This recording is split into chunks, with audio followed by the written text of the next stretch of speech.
સાધુ વાસવાણી કુંજ રોડ રેલનગર લાલ બહાદુર ટાઉનશીપની સામે બંગારના ડેલામાં લાગી ભયંકર આગ. ફાયર બ્રિગેડને જાણ થતાં ફાયર ફાઇટરની ટીમ દ્વારા 1 કલાક બાદ આગ પર કાબૂ મેળવ્યો.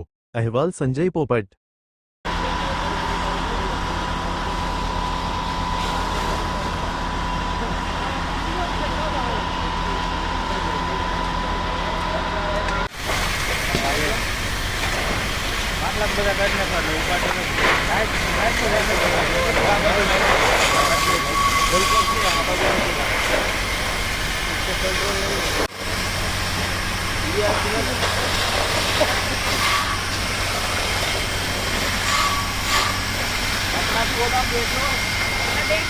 सतीश भाई तुम्हें आओ वालो जल्दी आओ यार तो आग लगी